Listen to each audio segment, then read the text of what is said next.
Hi everyone. So, so in this video, I wanted to talk about or address a kind of more practical aspect or approach to, I guess you could say, integration, or like a living inquiry, an ongoing inquiry that isn't just limited to a practice for the purpose of awakening or for insight or realization. I suppose it's the same thing ultimately, but as opposed to designating some time to devote to inquiry or meditation, rather bringing that forth into every aspect of life, every aspect of every waking moment. And this has an enormous amount of value for rapidly clarifying the obstructions or the illusions or assumptions that in a large way automatically dictate our relationship with life in regards to behaviour and interaction with our environment and other people.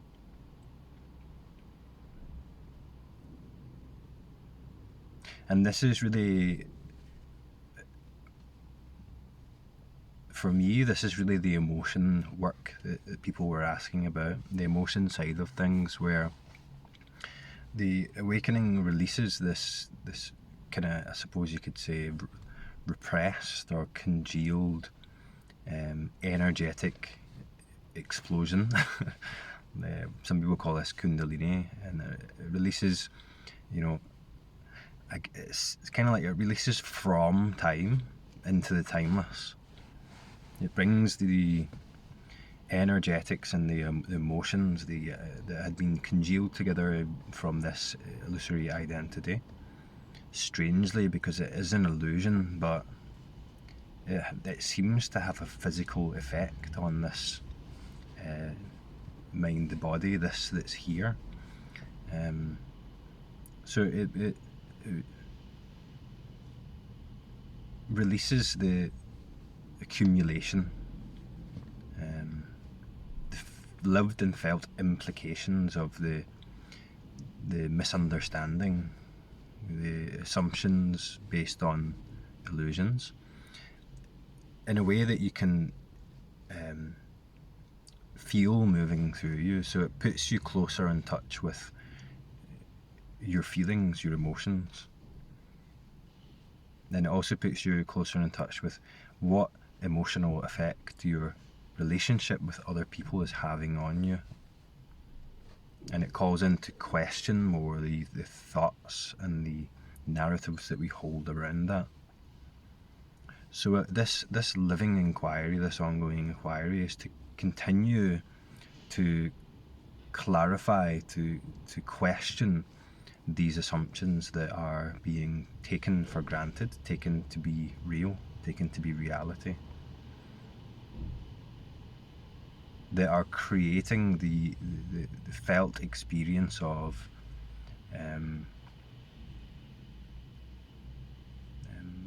conflict or friction or struggle in our relationship with the world and other people, or our personal relationship with anything.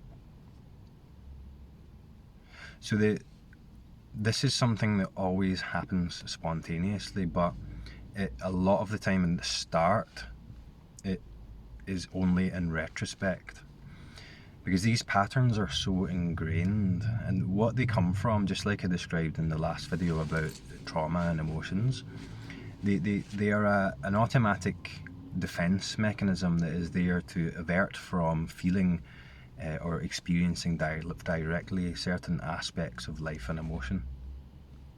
And they happen very spontaneously and automatically.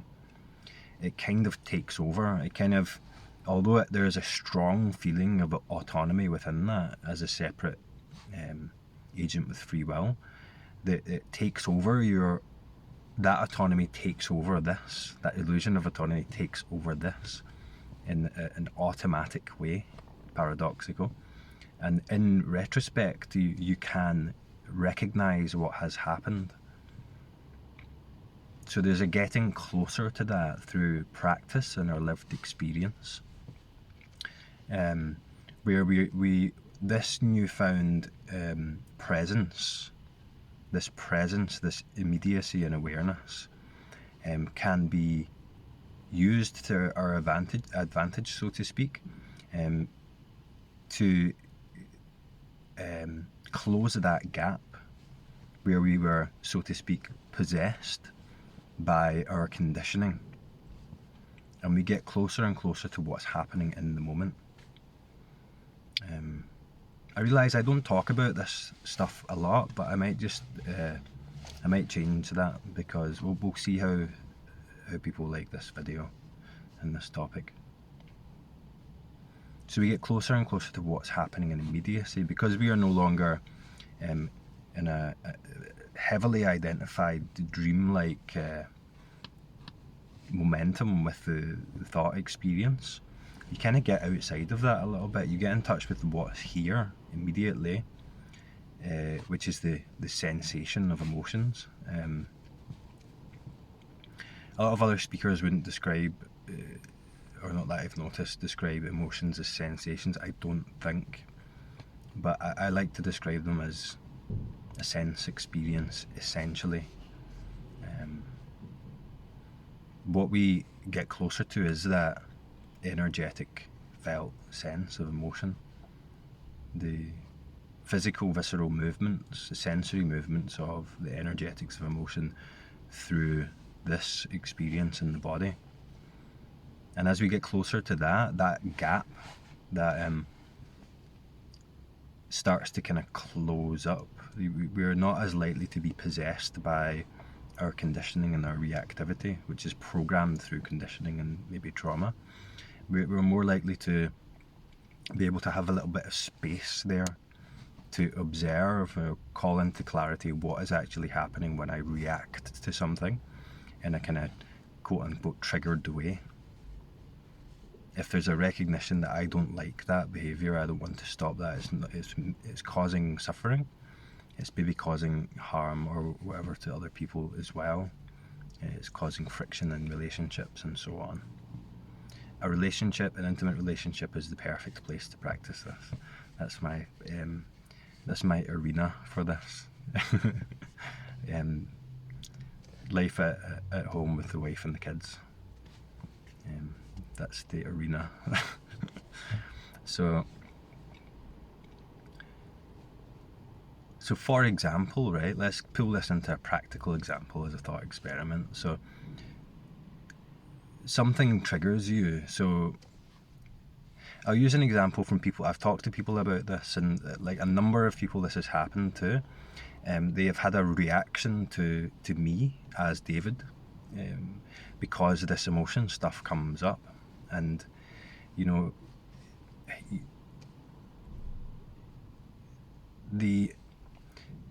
it's almost as though, but when we're kind of talking about this awakening thing, there is these openings, the emotion comes up, and then because they're talking to me about it, and I'm the context here as a character, it gets directed at me sometimes, which is fine. But so someone says something you don't like, or has a behaviour that you don't like. So for example, if you're watching a video of a non-dual speaker and they talk about something that you don't like, you don't agree with, it might not be apparent unless the closer we get to experience, the more apparent this becomes. But there's a sensation involved with that, an energetic movement, an emotion involved with that, an emotion of that then generates the identified function of resistance. So like David says something that you don't agree with, and the framing of that is that I have to react to this. because the idea is that David, this character here, is somehow responsible for that movement of emotion that is uncomfortable for you. So then there's a protective mechanism that kicks in to oppose that, to control that, to manage that. And because it's associated with David and what he's saying, it gets directed out, looking past and assuming this position of self, of me. It gets projected out towards the object, which is David and his concepts or whatever. In this instance, the object, like, I represent, the assumption is I represent these concepts. These concepts are very much my identity. I'm the mascot of the thing that you are reacting to. It's all looking out, it's all looking past where this is occurring in your experience, which is where you are, if we're talking about identity. So then there will be, this is when the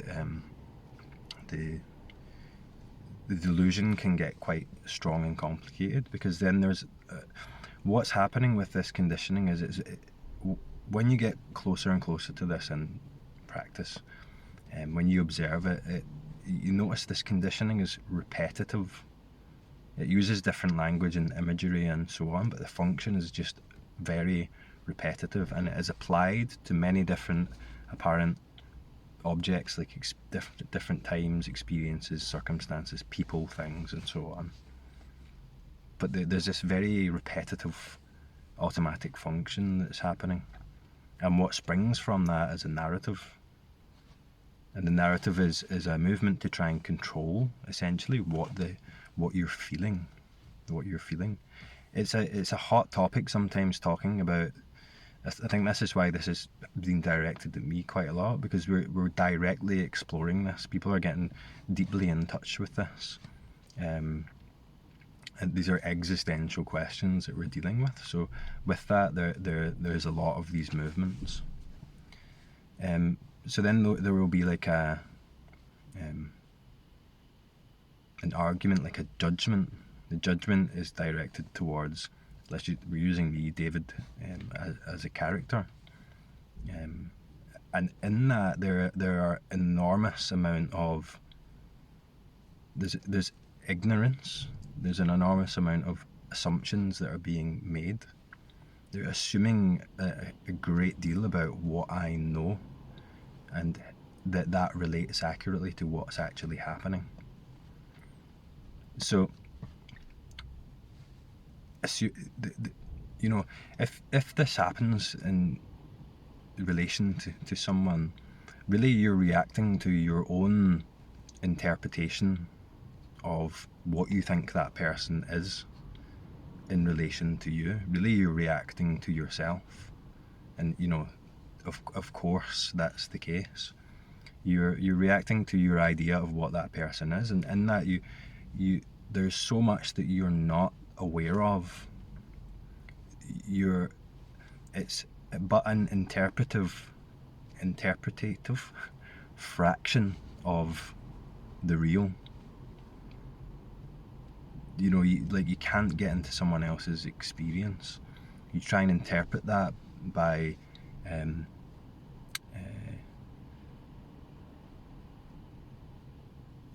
imputing your own judgments upon that based on your own conditioning. You can, and based on an enormously limited knowledge of what's actually happening. That when we start to get clear on this, when we start to get clear on the mismatch between my interpretation of what's happening and what is actually happening, my interpretation of what that person means or thinks as it relates to me, as it might be perceived as a threat to me, when we get in touch with how much of a mismatch there is there and an inaccuracy there is there in regards to that interpretation, we can really start to turn away from that and turn into what's happening here, the sense of me who is reacting to this. and we see that it's really about me and who and what I feel like I am. That's the important part. That's the felt part that leads to the suffering. It's not about what the projection is directed at. It's not about the interpretation. We're talking here about something that feels emotionally strong. There's a felt reaction, a being triggered.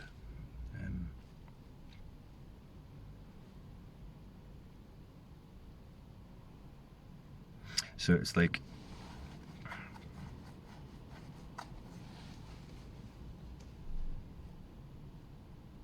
the difference between, that I talked about the parrot statue, that it looks like a parrot but you walk around it and it's a very complex array of different parts, but from that perspective it looks like a parrot. It's a cool model. You see this in a museum, you see the parrot and you're like, oh, that's a parrot for sure, and then you walk around and you're like, oh, it's not a parrot. When you look at it and you see a parrot, it's like, there's not a lot of weight put into that, because it's just, you're at your leisure, you're just observing art, it's not heavy.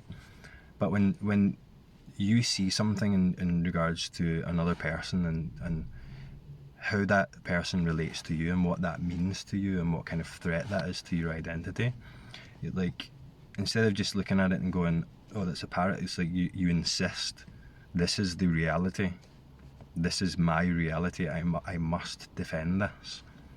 And sometimes that's what kind of blocks our ability to see clearly, because even when at some level it's not a parrot, this might be a crap analogy, so to speak, at some level that, you will still fight to defend your point of view, because it threatens your identity. That was a rubbish analogy. Oh well. So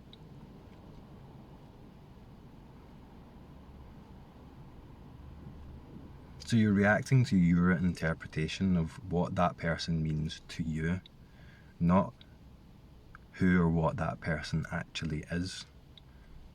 And in doing that, you omit an enormous amount of potential wisdom and clarity and truth in favour of your own limited point of view,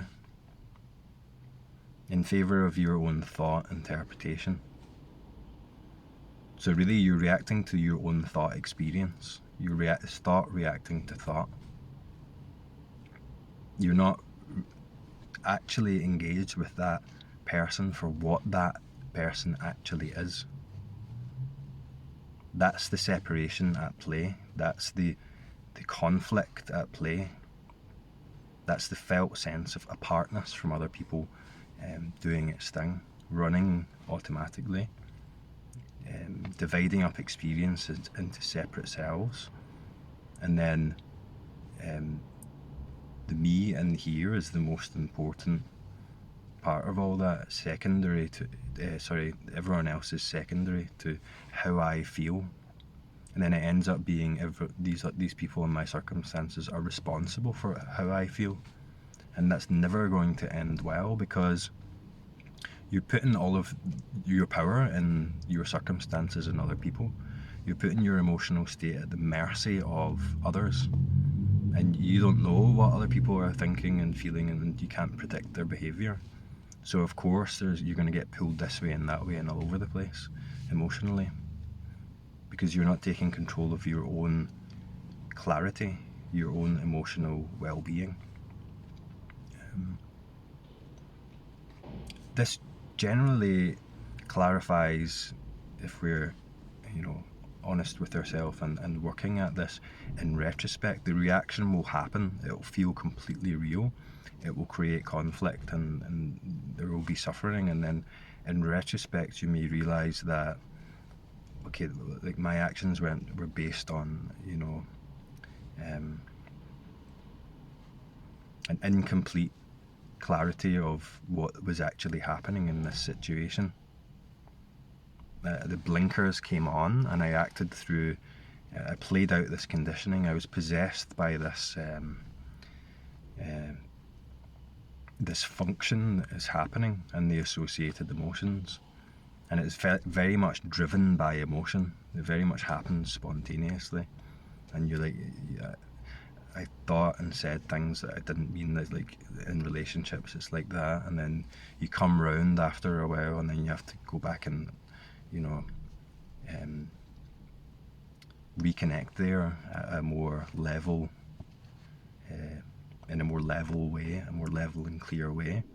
But as this practice goes on, that gap closes, so you can see the conditioning coming up with co-arising with the emotion as that protection mechanism that puts others at a distance and makes them responsible for how you feel based on what you think you are, which is based on your own limited interpretation, which omits a huge amount of knowledge and wisdom and clarity.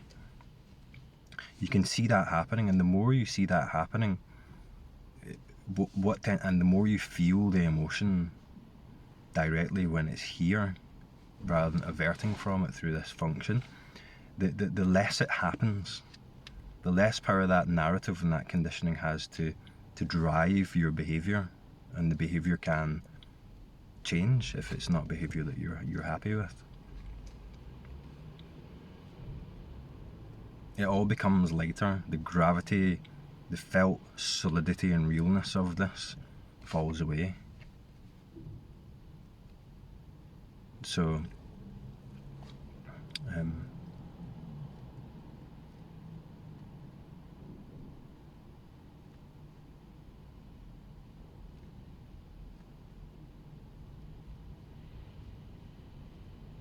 So let me try another analogy. So, like, with the parrot thing, I think I was trying to say, you know,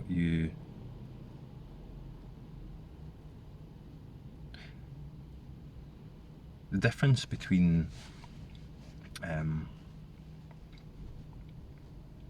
say, right, you play a computer game, you're playing a character in the computer game with your friend or family member, and you're playing, and you know, it's just a dumb computer game, and you're having fun with it, that you're maybe talking over it, you're not fully invested in it, you're not lost in it and identified with it, and your character gets beat or you lose the points or whatever, and you're like, oh look, you won again, okay cool, let's try again, I need to beat you this time, so on and so on.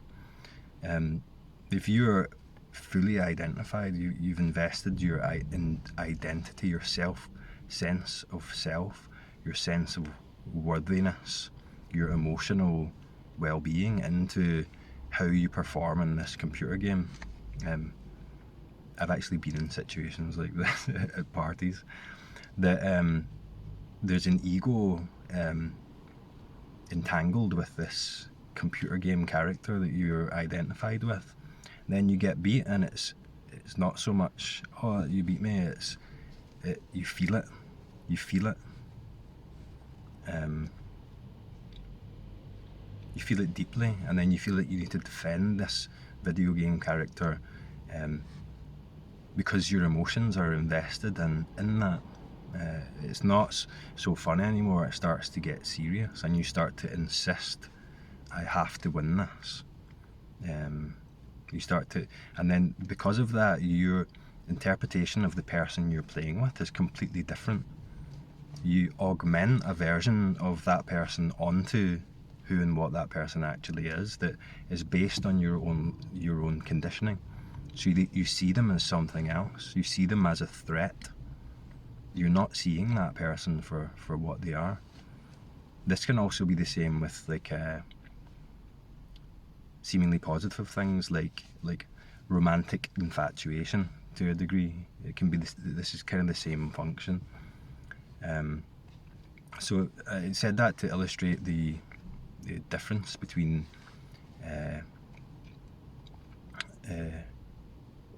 this felt sense of identification, this felt sense of real investment in your interpretation of what's happening in the narrative, and you know, there not being the emotions and identity entangled with what's happening, projected out onto what is a version of reality from my subjective point of view. And this is something that always comes up in immediacy, and it's being attentive. The more we get in touch with, so to speak, and embody the lived implications of this realization at all times, which ends up becoming quite natural, the more opportunity that there is to, whenever we notice this signature, this felt signature of selfing, so to speak, come into experience, we can recognize it for what it is. And it gets more and more immediate, it gets easier. These patterns of relating that are based on an illusion, the illusion of self, start to break down. This is where the kind of integration of this realization comes in. Before before you recognize the nature of your being and your experience clearly, and before that starts to come into your experience, or or you wake up to that in your experience to a degree, it's almost not even possible to recognize these patterns playing out, because there's still a complete engagement with the narrative, such that you don't really get outside of it, so to speak. You don't really come back before it or go to the other side of it, so to speak. So there isn't even really an awareness of it. In that, you're run by your conditioning a lot of the time. So the coping mechanisms that you might employ to deal with that can be limited, although they of course they'd be effective, but they can be limited when there isn't this expansion out with this confined and limited identity. So that's kind of why, for myself, posting these videos online and talking to people, it's like there's no risk for me. There's no feeling of risk or risk to my safety or my emotional well-being, because there's a clarity there of what's actually happening. You know, when you put yourself on a public platform, you open yourself up to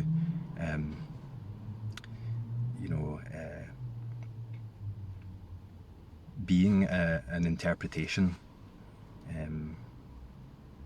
upon which people can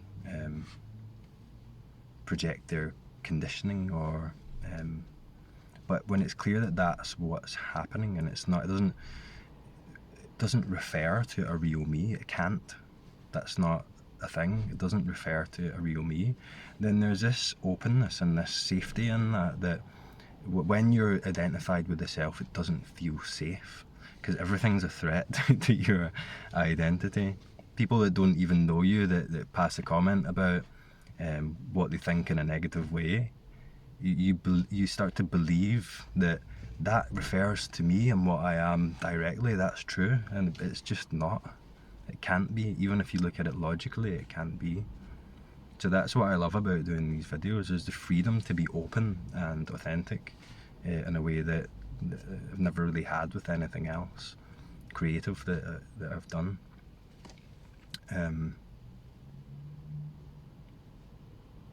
Did I finish that parrot analogy? It was rubbish anyway, but I don't think I even finished it. Yeah, some analogies just don't work. So yeah, I think I'll wrap that up there, but tell me if you can relate to any of that. The lived and ongoing inquiry into, what am I missing? What am I taking for granted? What am I assuming to be real? Can we question that more, and question our assumptions? Question, do I need to react like that? What am I assuming to be real and true when I react in a way that I'm not happy with, that makes me suffer? What am I assuming? What assumptions are these reactions being based off of, that are just taken for granted to just be the way it is, to just be there? breaking apart those assumptions down to their core elements and taking the whole thing to bits to see what's actually happening. And the good thing about that is it's not complicated, because it only ever happens here and now. So every reaction you have, every time you're triggered, or you feel that selfing or that oppositional emotional resistance in relationship to the world or the people in it, your peers, then it's a perfect opportunity. It's not a backwards progress. You're not regressing away from awakeness. It can feel like that because you have such moments of clarity, and then you react, and before you know it, you're looking in retrospect and thinking, why did I act like that? That didn't fit. That wasn't. That doesn't match up to the felt sense of clarity that I know is here. Every time that happens, it's an opportunity to get closer to what's happening in the moment and see what's coming up. And the emotion that this all seems to be built off, that's a springboard for this narrative, and the behaviour is informed by that narrative. Can you just feel that? Is it that bad? Because there's a function built up around it that says it's bad, it has to be resisted and controlled. But when you actually go there, is that function needed anymore? And can we just let that go? Anyway, that'll do for now, and talk to you next time.